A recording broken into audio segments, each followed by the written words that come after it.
Yeah. No go, they don't call action. Hello everyone, welcome to this year's edition of ASO Conversations, a platform where we give different African students opportunity to talk about their experiences of being an African, an international student and a person here at Michigan Technological University. Conversation is one way, like, hello, how are you? Have you eaten? Fred, what time did you sleep? We are humans. Okay, we are wired to have connection. That's a very interesting question. I had no idea this place existed until I came. In this series, we have a host of interested African students who are ready to pour it all out, tell us all about their experiences. Come with me and let's get chat. As always, I'm your host, Frederica Martin-Udiafo.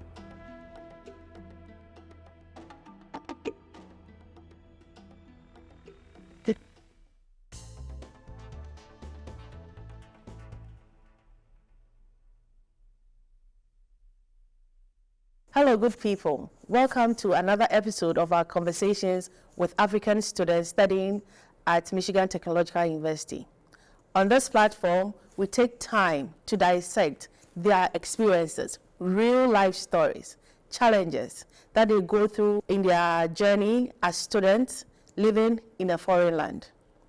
Today, and as always, we are going to have a mix of fun, inspiration, advice, and every and any other thing in between. Stay tuned and let's catch up. In season 1, we had the pleasure of sitting with Tinu Ololade Fulanya. Today she is back to tell us and to update us on what she has been up to and how her research and everything else has been so far. In addition, we have a special guest. She is here today with her partner to tell us more about living in Houghton, being a graduate student, and managing all the other things in between. Join me as we welcome them to the conversation. Welcome back. As I mentioned earlier, we are going to sit down with ASO's Royal, the power couple, and the woman of the hour, Dr. Tinu. The last time we sat down, you weren't a doctor yet, right? Tell us about your newest, latest achievement. Well, I actually felt it will feel very, very different, but it doesn't really feel that different. You don't say. Now, yeah, it doesn't. I thought I'll have this really great emotion around it. I think aside from the day that I got the email that said your dissertation has been approved and everything, then I felt emotional. I started tearing up. But after that, I don't really feel like, oh, I'm a doctor. You know how professors, I don't know if it's the same back in Ghana, like there's this air the bubble. I don't know if I'm not, I don't feel like I have that. So, well, maybe I'm just still a baby. Maybe eventually I'll get to have that. Do you feel like you need a moment for it to like sink in that you are done? There's a new phase. Maybe because a lot is going on, sorting out things, thinking about moving and everything. So maybe, but I really don't think much will change, honestly. I mean, I have, and you have. I have IBK. Yes. Yeah. How is he helping you? IBK, how are you helping her get to that place that she is now in a new phase? She's now a doctor. Well, I think she's already getting into that phase. At least I know for the last 2 days, or on Monday or so, she was like, oh, Dr. Pan hasn't sent me an email still, So I think it's starting to dawn on her that, this phase is done. I'm sure once she kind of gets into the next phase, probably would be much more clear. But one thing is for sure is that she's had too much time on her hands and I've had to pay for it because... Yeah, I feel like I should be doing something. Although I still go to school, I still help out on some projects, but I feel like usually I have a lot of emails. And if anything goes wrong, I feel, oh my God, how do I fix it? But now it's just like, well, that's not really my business. So I guess maybe that's the difference. Yeah. I mean, now that we have your partner here, and we didn't have that the first time we sat down, I want us to, talk about managing relationships, especially when your partner is not on campus, how to balance those two and get your work going and maybe be in the royalty business, right? So how did you two do it? My royalty. How do royalty? Should I Google Dr. Tinu right now? Yeah. Do you want to go first? I think one major thing that worked for us is communication. We tried as much as possible, and we still do try as much as possible to talk to each other as much as possible, because it's different when you're in the same space with your partner. Exactly. It's much easier to support the person. Well, for us, we've had a very peculiar experience in the sense that we were not together most of the time, especially mostly earlier in our relationship, the earlier part before we got married. She started her PhD in 2018 and we got married in 2019. But she started her... We should sue him for that, right? Just for that. Because I started my master's in 2018. I came here for my lab. Oh, okay. So She started school in 2018 is what I was trying to say. And what that meant is that, we started dating end of 2016. So our relationship was still very early, when we had to kind of separate. And, we were able to build like a habit of talking to each other as much as possible. At the beginning, I can tell you that there was a booking in the calendar. Right. We still have that. We still have that calendar booking, but we no longer need it because we've kind of built that habit. But I remember earlier, I had to tell her that, I have to put in my calendar because I'm so busy, and she's so busy. Yeah. And, life kind of tends to get in the way. But I think with a bit of intentionality and commitment from both parties, we've been able to make it work. Well, I would say like the chief of it all was the fact that we're able to stay in touch as much as possible. Yeah. Do you have anything to add?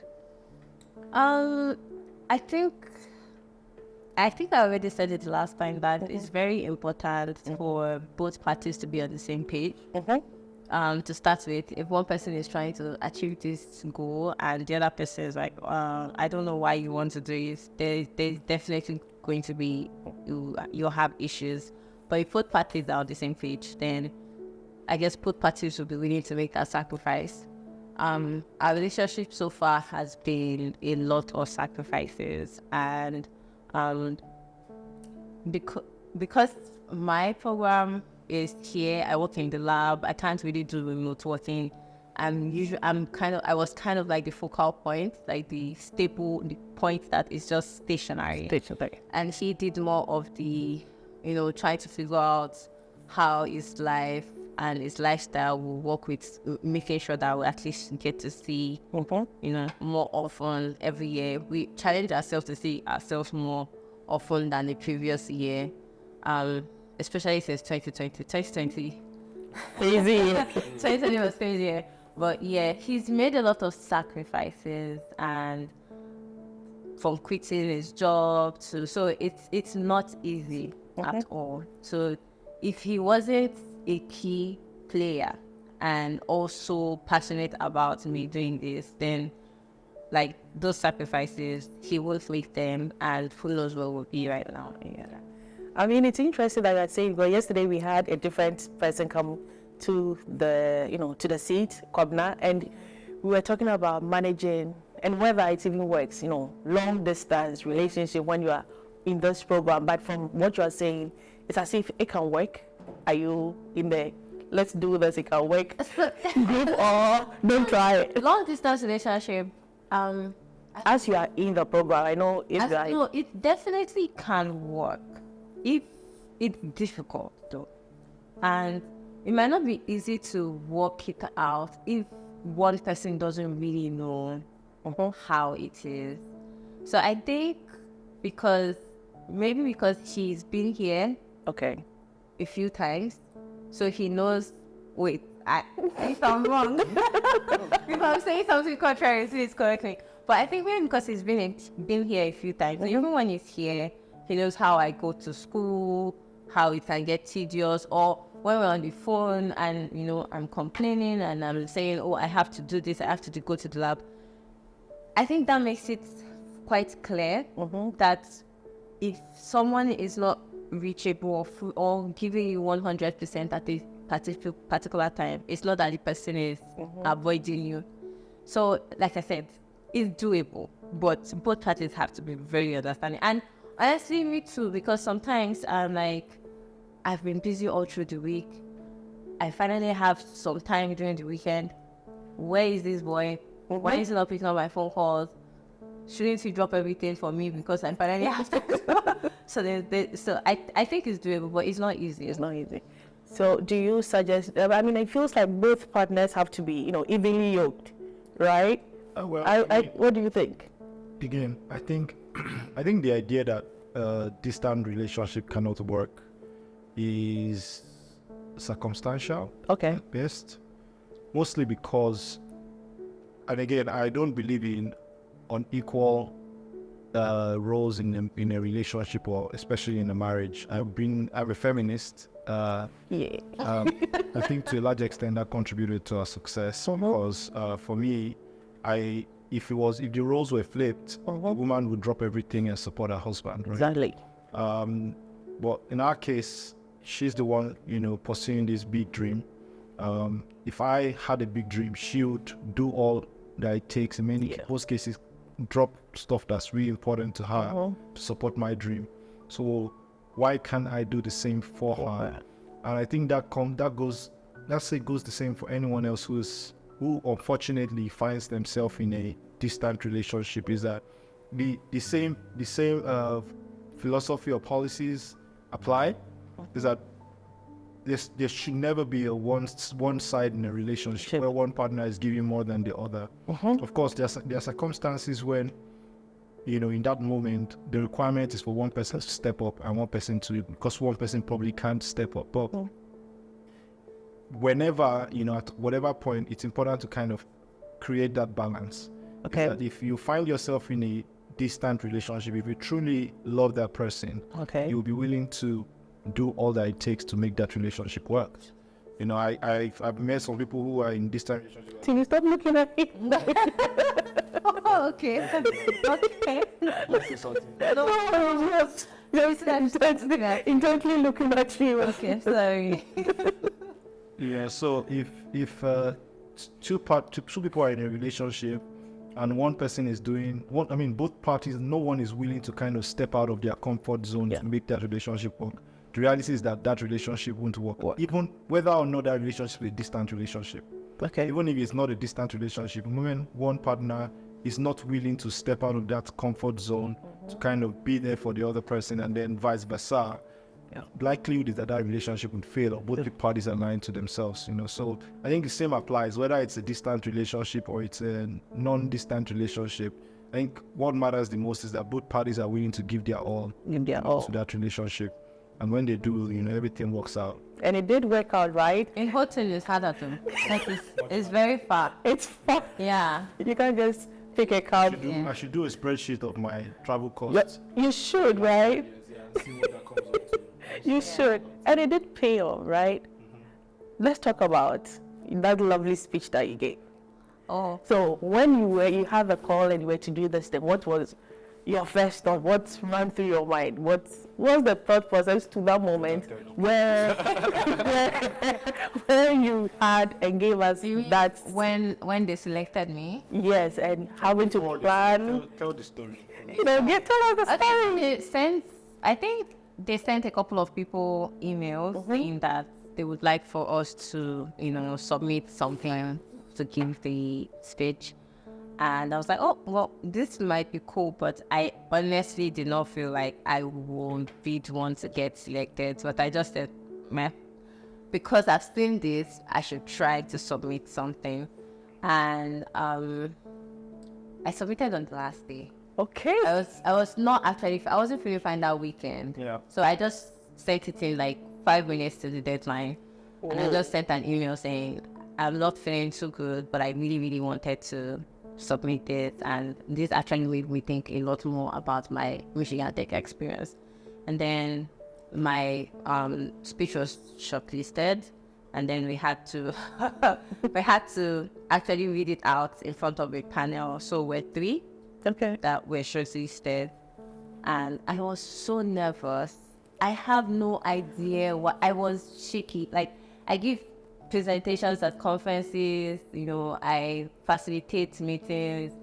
But for some reason, I was so nervous. I could hear it in my voice. So I came out after and I told him, I said, I did not do it well at all. Yeah. It was I bad. had a penny for every time I heard that, right? I didn't do it well, right? I told him it was bad. And, well, I think 1 week after the selection committee said they'd like to have a phone call with me, that they really, really loved my speech. But I was very nervous, as you could tell. And so they would like for me to do a few rehearsals there. And do I think I'll be confident enough to give that speech?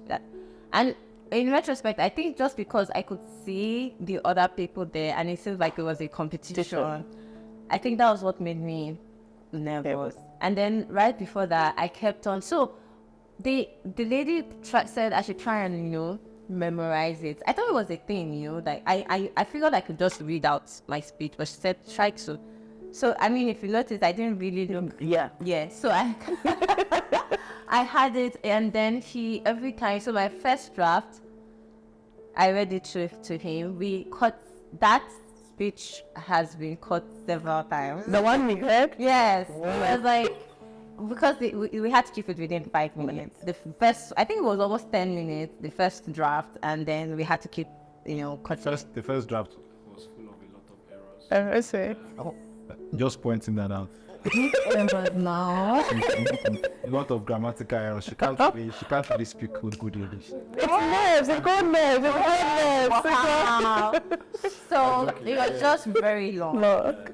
And so, well, I had the dress rehearsal the day before. Okay. Just to get used to the microphone and it. I mean, I don't know why I was inspired to write it that way, because that was the key for them, like that the speech was really good and they felt like everybody will be able to relate with at least one thing that I said. I mean, I like the fact that you centered it around being African. Yes. That's for me made a lot of difference, right? Yeah. That even as you are done, you never forgot the fact that at the core of everything is the fact that you are an African. That was very important to me that she put that in the speech. Yeah. I remember when we were kind of discussing the central idea, I remember that I made sure that she kind of reflected on her Africanness and how that has kind of shaped her experience. Most people don't know, but her coming to the US was the first time she would be living outside of the country. She's traveled out of the country before once, but to the UK, but that was her first time. Coming to the US was her first time in the US. It was the first time she would be living outside of Nigeria as well. So it was a pivotal moment for her in her life. And so it was important for me to make sure that she put that in the speech. I mean, I didn't tell her that, but No, I think when we were trying to reduce the speech, like cut. So the part about the Nigerian part, I was like, okay, that has to stay. The beginning of my speech was like, back in my home country, Nigeria, this is what we see. And I just kind of started at that point and went around a circle and went back to so Michigan Tech, as Michigan Tech passed through you and stuff like that. So let's stay on being African, right? And being an African woman in your area. How has it been? Do you think that, you've gotten more time to reflect on your Africanness? That has it enhanced? Do you think that you've toned it down a bit? Or there's that need to always project and put that ahead of everything? I think since coming here, I have been more African. Actually, my hairstyle, I've been intentionally. If people that know me, they know. I think my last hairstyle, everybody was like, "Why did you have?" I had this thread, the African. The Bantu. No, the one. The long ones. The rubber thread. Oh, okay. Rubber thread. That's what I had. Oh, okay. I didn't see that one. Back in Nigeria, I mean, I did twists, yes, with my natural hair, but I didn't know towards the end of my stay in Nigeria, I had transitioned from. But I used to wear wig. Okay. And it wasn't that much of a big deal. Salons are everywhere. But here, I'm actually quite intentional. I'm also thinking about, I said I wanted to start wearing only like African made dresses, outfits. So I don't know if I would think that way in Nigeria, but I'm very proud of what comes out of Nigeria or what comes out of Africa. And so I like to showcase it. I like to show, and I think it has also kind of made me unique in a way. People will see my hair and say, "Oh, your hair is nice," and so I don't say, I would say I toned it down. I'd say it's just helped me to be the better person that is unique in a way. Like, it's not something you see. Chances are most people want to tone it down a bit. I don't want the attention to be on me. Now, if you think in my school, at work, I might be oblivious to things because I didn't grow up here, so I won't know any subliminal, like maybe they are looking down on me because I grew up in Africa and everybody's equal to me. So I still have that mentality. So I don't really get deterred by, oh, this person says rude. I don't think it's because of my culture. I just think you're probably having a bad day. So I mean, that's a positive way to look at it, but there are a lot of things that you see that people are so quick to go back to it being racist. Yeah. Sometimes people are just I find it difficult, honestly, and it was only recently, like in the last 1 year, that maybe living here for a while made me start thinking, okay, is that, is it because of my skin color? But prior to that, I just, you would probably insult me and I would not know that. I was very oblivious, So there's so many things, if someone said, oh, your hair is nice, can I see it? I mean, I'm like, yeah, sure, but apparently to some people that's racist. Yeah. So, like, I mean, I Funny story about that is she's very creative with her hair, right? So she would go to the lab today, maybe with That regular fro. hair or a fro, and then the next day she shows up in say braided hair, and our professor will be like, "Did you cut your hair?" no, when I do the reverse, when I have braids and then I take out the braids and he's like, did you cut your hair? I'm I always do kind of send people. yeah, I mean, and the texture too, because it's natural. So when I let it out, it goes up instead of comes down. So it's just very. And then when she wears a wig the next day, and she wears this long Brazilian wig, and they're just confused. I have never worn. No, but I mean, I can understand because I haven't been able to do what you do because I hate that attention, like that question. Oh, Change your hair. yeah. Even if I always wear colored hair, and it's always like, oh, what did you do? And then like there's always that me, and it took me a while to really come to terms with those questions. That sometimes it's just curiosity or being nice, not being racist or being I encourage black people. I say black people because I feel like the demography is much larger that needs to hear the message, not to feel some type of way about BIPOC folks' curiosity of our culture. Yeah. I feel like our culture is so proud. Yeah. Our culture is bright, is beautiful, and anything that's bright and beautiful would attract attention. I mean, look at a flower. Butterflies always, go around that. And so, if we're getting that attention, even though you know that it may be subliminally racist, I think the positive spin on that is that I wouldn't be fascinated by a white woman's hair. Yes. To the point where I'll be like, can I touch it? I wouldn't be fascinated in that way.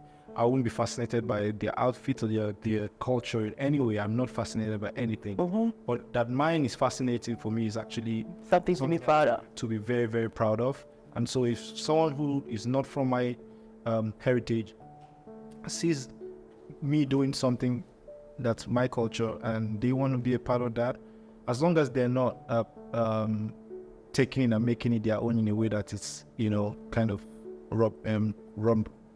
colonialist in the sense of it, I'm okay with that, right? Yeah. My experience with racism was quite different because my first experience was in the UK. Okay. It was very, very obvious, Was it harsh?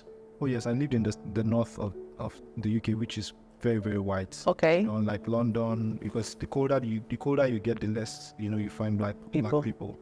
I for a whole year I had to change my accent. I had to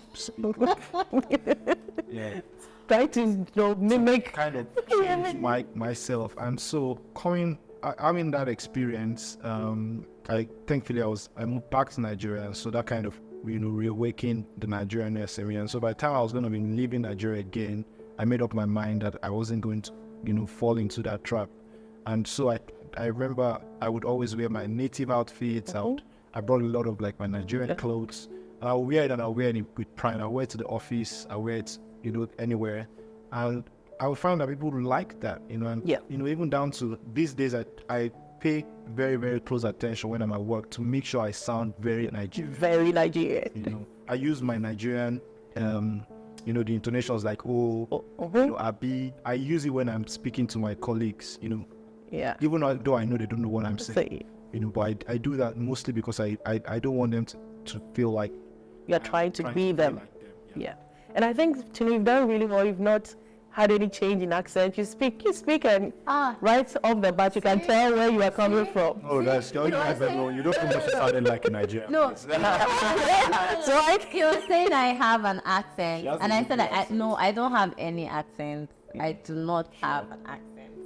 Okay, I think we leave that to them because he knows her better than we do. But when she speaks, all I hear is Nigeria. Right? I was very, very intentional. Like I didn't want to have an accent, but I did try to speak. She speaks much slower. So I speak slower than I used to because I know that because of the accent, some people might know. And I want you to understand me. I want everyone to understand. I want to communicate. So I talk slower than I would at home. Interesting. So we are about to wrap up, and I know you are leaving us. What's it gonna be like after school? Well, I'm still figuring that out. I'm going to start work sometime. Thank you. And there's a lot of things I say I'm going to do after school, and I know that there's somebody that is waiting for me to say all these things you said we were going to do after school. So we will all end your speech, so we love you and watching that. So I said I wanted to do more photography. Yes. I have so many cameras, and I think Nike also got me one recently. Thank you. So I have to take that. So many people are going to hold me accountable. I want to be more fit. So I probably will do more gym, and I would like to read more novels. I have academic stuff. Yes. I like. My initial plan was to not do anything academic. Like I said, I'm not doing anything. I don't want to read anything. I don't want to read it, but I don't think I'll be able to run away from that completely. But I'm looking forward to having more time, and hopefully we will be able to transition into a space where we are actually together. And so we can actually now, the actual live life as black and white, like the way we were before he left. Before he left you. I tell people now I'm a single mother of three. So how's that going for you? How? Still figuring it out. I mean, it's weird. It's a weird space to be in. Having to manage 3 young ones and do school. But I think your kids are mature. Are you always doctor? Almost done. Somewhere. Hold it down. I mean, I'm taking so much inspiration from you. I have no idea. Wow. Yeah. So. Yeah. So thank you. I hope I inspire more. Wish you all the best. Safe your future endeavors. Being have a very lovely partner by you. So everything you do is set, right? A final word of advice for idiots before you leave, for both of you. We need that. Okay. Well, Holden is a special place. It's still opening up to Africa. All I can say is don't mortgage or lose your Africanness for anything. In Holden, in anywhere else you find yourself, remain African. Be proud, be bright, be beautiful. Own your Africanness. To ASO, you have been a very special part of my life here. I will miss you guys, and my success, I don't think it can be this successful if I didn't have ESO. I met people, we played together, we have fun together, but I've also met people who are also very helpful, who have introduced me to organizations that have become very vital to my career. So the advice I have is, as a member, if you're a member of ESO, ESO so far has been a very good, it has been a peaceful, good, unifying platform. So my advice is that we keep that going, that we love one another. Hotel is small, but we can find family in ESO because we have similar backgrounds in Africa. We have similar members, would learn to take each other as brothers and sisters and help each other regardless of and regardless of how. Don't think anything is too small. Don't think anything is too big. If someone is having trouble with accommodation, open your home for a few weeks. Help the person, pick up someone from the airport, help the person find out where the IPS office is, pay it forward. And if you get out there, be really good ambassadors of ESO. I have met alumni of ESO that have also been super nice to me. So it's not just in Putin and Michigan Tech, even afterwards, be good ambassadors of African Student Organization. She has really appointed a lot of people. She has done so much for ESO, and wish her nothing but the best. Have a lovely evening, and let's see you again some other time. Bye.